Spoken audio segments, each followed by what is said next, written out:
a esta edición del Congreso Nacional de Medio Ambiente y poderles hablar de un tema como es el de la economía circular, que quizás es uno de los temas más importantes que nos ocupan hoy en Europa y en el Parlamento Europeo, aunque a veces fuera de estas paredes no se sea del todo, no se sea del todo consciente. A la vez es un placer compartir mesa con la señora Ruiz Sáiz Aja y con el señor Wolf y con el señor Molina Cruzate. Personalmente, además, es un honor y a la vez una oportunidad para escuchar a muchos de los actores implicados. A la política a menudo se nos hace hablar mucho, pero seguramente nuestro primer deber sería el escuchar, con lo cual también agradezco también desde esta vertiente el que se me haya invitado a participar hoy aquí. Si recordamos, el primer paquete de economía circular lo presentó la Comisión Barroso en su segundo mandato y fue retirada al principio de la Comisión Juncker para presentar un paquete más ambicioso con el objetivo de impulsar unas reformas que crearan un cambio de paradigma para pasar de ese sistema lineal de producir, usar y tirar a un sistema en el que se cierra el círculo. Esto significa, lo hemos visto ahora, en reducir, reusar, reciclar nuestros recursos. Convertimos este sistema lineal, donde todo acaba en el vertedero, a este sistema circular en el que nada se pierde, todo se transforma, todo se aprovecha. Y como todo cambio, y especialmente los cambios de paradigma, este no es fácil. Como saben, desde un punto de vista más parlamentario, el paquete de economía circular, nos lo acaba de recordar el señor Wolf, recoge la reforma de 4 ámbitos: residuos, vertederos, embalajes y aparatos eléctricos y electrónicos.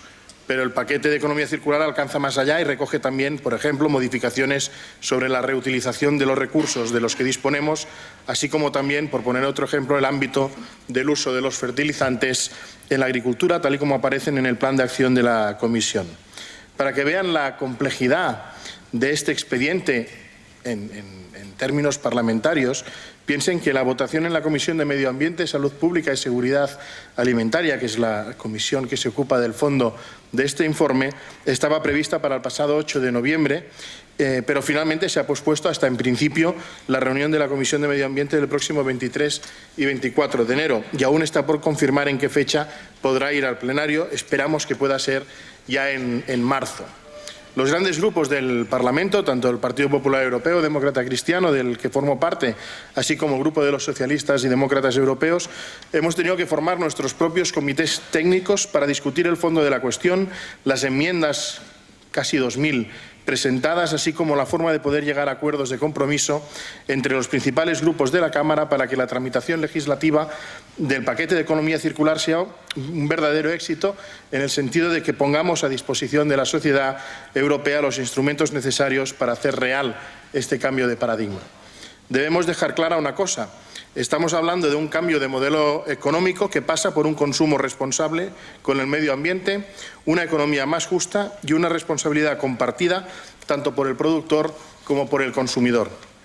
Pero también estamos hablando del presente, del camino para conseguir los objetivos que nos marcamos todos en la pasada reunión de la COP21, de mejorar nuestro entorno en el presente y garantizar un legado mejor para nuestros hijos e hijas. Para garantizar este legado, y si queremos garantizar el éxito de la implementación del modelo de economía circular, debemos asegurarnos que sea un modelo ganador para todos. Su implementación va más allá del aspecto medioambiental, que reducirá entre un 2 y un 4% las emisiones de gases de efecto invernadero, además con la apuesta por el diseño ecológico, la reutilización y la reparación. Se apuesta por un cambio en la cultura económica, una cultura más sostenible y responsable, que a su vez pueda aportar a las empresas el ahorro de unos 600.000 millones de euros cada año, a la vez que nos comprometemos con un trasfondo social más éticamente responsable. Europa cada año pierde unos 600 millones de toneladas de materiales que actualmente son rechazados como residuos y que, sin embargo, podrían ser reciclados o reutilizados. Solo reciclamos un 40% de los residuos producidos en los hogares de la Unión Europea, con una disparidad que llega al 90% en algunas áreas, mientras que en otras apenas llega al 8%. Debemos avanzar para convertir los residuos en recursos, estos últimos finitos y escasos, aumentar en su eficiencia y avanzar así hacia la economía circular. ¿Cómo está actualmente la situación en el Parlamento en el Parlamento Europeo y yo diría en el trámite legislativo. Hay una gran división entre los distintos Estados miembros. Si bien el objetivo es común, la forma de afrontarlo difiere a norte, sur, este y oeste de la Unión Europea. Los principales escollos se encuentran en cómo definimos los residuos. Por ejemplo, la separación, lo apuntaba antes el señor Wolf, la separación entre residuos municipales, residuos industriales y residuos comerciales. ¿Cómo debemos considerar los cartones y embalajes de paquetes de papel que genera la pequeña papelería que tenemos al lado de casa? ¿Un residuo municipal o bien un residuo comercial? ¿Debemos cargar a este pequeño comercio con una gestión propia de residuos que pague de forma privada como si se tratara de un gran supermercado o un taller mecánico? Otro escollo, los objetivos de reciclaje. La situación de cada uno de los Estados miembros es diferente, obviamente. Hay países más ricos que producen más, que su actividad económica se basa en la producción y consumo de bienes, que tienen porcentajes de reciclaje más altos, mientras que otros países con renta disponible menor se produce menos, pero se invierte mucho más en arreglar y reutilizar aquello que se avería. Seguramente no por vocación de economía circular, sino porque ha sido siempre así su día a día, reduciendo de todas formas en gran parte las cantidades de residuos, aunque los porcentajes de reciclaje son menores. ¿Sería justo que aplicáramos el mismo rasero para todos? Un escollo más, la homogeneización de definiciones de residuos. Dentro del mercado único, si un país no tiene una planta preparada para tratar unos determinados residuos, puede acordar con otro Estado que sí que disponga de dicha planta, que sea este quien los trate, sea vía incineración o reciclado. Sin embargo, durante el transporte puede suceder que dichos residuos sean considerados como materia prima secundaria en el otro Estado y, por tanto, no deje cruzar la frontera a esos residuos y estos terminen en un vertedero o bien abandonados. ¿Cómo abordamos esta armonización? Y tras 3 escollos, el iceberg que hundió al Titanic. ¿Dónde fijamos el punto de inicio para contabilizar el reciclaje? ¿En la parte final del proceso de separación o en la entrada en la planta de reciclaje? Pues si lo fijamos en el final del proceso de separación, este por sí no significa que acabe en una planta de reciclaje, sino que aún podría ir a otro estado como residuo a tratar y acabar en una incineradora. En cambio, si lo fijamos al inicio del proceso final de reciclado, cuando tras la separación empezamos de nuevo con el proceso de producción, el umbral que fijemos de reciclaje puede quedar como inabarcable para una gran parte de los Estados miembros y acabamos haciendo fracasar el objetivo de cerrar el círculo. Otro punto que debemos abordar seriamente es el referido al ecodiseño, en el sentido que el montaje y la producción de los nuevos bienes sea fácil de desmontar y separar para cuando lo desechemos sea más fácil de recuperar todos los componentes o si lo intentamos arreglar sea mucho más fácil poder cambiar la pieza que se haya estropeado. Por poner un ejemplo, España se encuentra en una clara desventaja por el uso de vertederos y el bajo índice de reciclaje y reutilización de recursos. La mayor parte de esta desventaja es debida a que en la producción del producto no se produce pensando en su reutilización, reparación o reciclado, aunque se avanza en ese camino. Por ello, debemos tener esto en cuenta. Desde el diseñador al consumidor, pasando obviamente por el productor, debemos ser conscientes y pensar en cómo poder reaprovechar un bien para que no lo convirtamos en residuo. Del mismo modo, este diseño debe dejar muy claro cuándo lleve componentes peligrosos o que su manipulación pueda comportar riesgos para el medio ambiente o para las personas para evitar que ocurra cualquier accidente. Hoy estamos en el punto, después de ya haber aprobado la opinión sobre el paquete principal de economía circular en la Comisión de Industria, en que debemos terminar de cerrar los frentes que nos quedan en la Comisión de Medio Ambiente. No cabe menospreciar, incluso hay que tenerle gran respeto al gran trabajo que está haciendo la ponente italiana del Grupo Socialista, la señora Bonafè, y que está haciendo correr a nuestros compañeros que son ponentes en la sombra, a los portavoces de los otros grupos que se ocupan directamente del paquete de economía circular. Aún así, sin querer entrar en ninguna polémica, sabemos o intuimos que la Comisión Europea no está del todo contenta con los cambios que se están introduciendo en los informes del Parlamento. Cabe subrayar que la ponente, con todo su legítimo derecho, está procurando llevar el informe lo más cercano a las posturas del Consejo para conseguir su aprobación. No es nada fácil, mucho menos lidiar con las 2000 enmiendas que llegaron al paquete de economía circular presentadas por miembros del Parlamento y que, de hecho, han modificado hasta cierto punto esta propuesta inicial de la Comisión Europea, mucho más ambiciosa, sin duda, y que sin duda agradecemos y que creo personalmente y como grupo político que es el papel y el rol de la Comisión Europea, pero que, tal como venía encaminada, habría acabado siendo bloqueada en el Consejo sin miras de poder hacer ningún cambio real a nivel del actual modelo económico y de producción. Este es el dilema actual en la concreción de objetivos, dónde poner el límite de nuestra ambición para que la economía circular sea realmente una realidad y un cambio de modelo y no sea un paquete legislativo de aquellos que quedan eternamente bloqueados en el Consejo.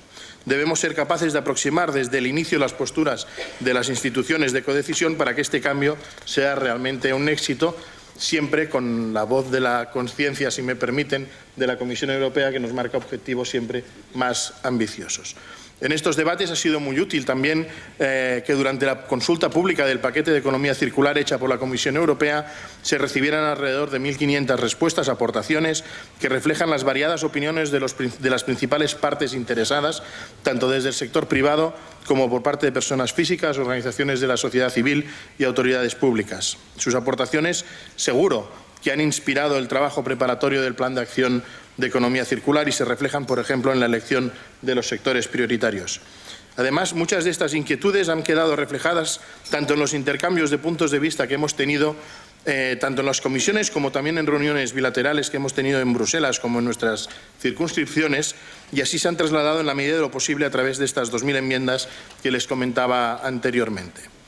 Yo no quiero terminar sin hacer mención a un tema que es quizá menor, pero de especial importancia y trascendencia para mí en la economía circular, y más concretamente en la parte de la reutilización, y que vuelve a plantearnos aquel debate de dónde ponemos los objetivos y a veces unas tensiones entre distintas dinámicas. Debemos ser muy cautos en el desarrollo y aplicación de los puntos de reutilización, ya que hoy en día existen muchas organizaciones sin ánimo de lucro que ayudan a reinsertar personas en la sociedad y, más concretamente, en el mundo laboral a través de la recogida y reutilización de objetos y materiales.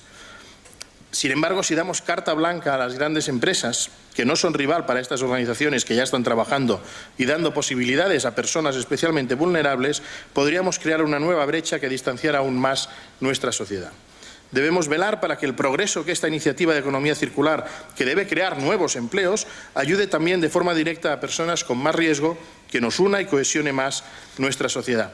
Para ello es importante la inclusión de cláusulas sociales razonables en la contratación de empresas de gestión, porque tan importante es crear nuevos puestos de trabajo como que estos sean de calidad y tengan unas condiciones sociales justas y dignas para evitar la precariedad laboral. Y a la vez ayudar a estas empresas y a estas organizaciones que hace tiempo que se dedican a esta actividad a situarse en los niveles de exigencia que el cambio de paradigma exige. Debemos tener esto muy presente cuando apuntamos hacia un nuevo sistema de producción. No solo esperamos construir el entorno favorable para la creación de más de 170.000 puestos de trabajo directos hasta 2035, sino que estos sean de calidad. Como pueden ver, aún nos queda mucho trabajo por hacer, un trabajo complejo y que exigirá lo mejor de cada uno de nosotros, de cada uno de los miembros de la Comisión de Medio Ambiente y especialmente de la ponente y de los ponentes en la sombra, para que el paquete termine siendo una realidad. Pero estoy convencido que si tenemos éxito en acompañar el paquete de economía circular que nos propuso la Comisión Europea, acompañarlo a una posición cercana al mínimo común del Consejo y facilitar el proceso de codecisión, habremos avanzado en el trayecto de lograr los objetivos de reducir, reciclar y reutilizar. Desde las diferentes instituciones europeas trabajamos para que el paso hacia la economía circular sea una realidad. La Unión Europea destina más de 6.000 millones de euros para transformar plenamente el funcionamiento de nuestra economía en estos próximos años. Por tanto, es un reto de grandes dimensiones que requiere valentía. Solo si pensamos en el presente y también en las futuras generaciones nos daremos cuenta que esta transición es necesaria y yo creo que se veía muy gráficamente en la presentación del señor Wolf y en los mapas demográficos y en los mapas de utilización de recursos, que esta transición es necesaria para la sostenibilidad del planeta y para una eficiente gestión de los recursos. Y debemos asumir el reto desde casa, desde las empresas, desde los municipios, desde todas las instituciones, porque esto es cosa de todos y no hay mucho tiempo que perder. Por eso celebro que hoy se esté trabajando este ámbito de economía circular en esta mesa del Congreso Nacional de Medio Ambiente y espero el compromiso de todos y si hay preguntas y cuestiones que luego podamos aclarar, pues estoy a su disposición. El Grupo del Partido Popular Europeo está a su disposición y si hoy no hay tiempo, pues también somos fáciles de contactar. Las webs hoy en día pues ofrecen nuestras formas de contacto de forma muy transparente y estoy a su disposición. Muchas gracias.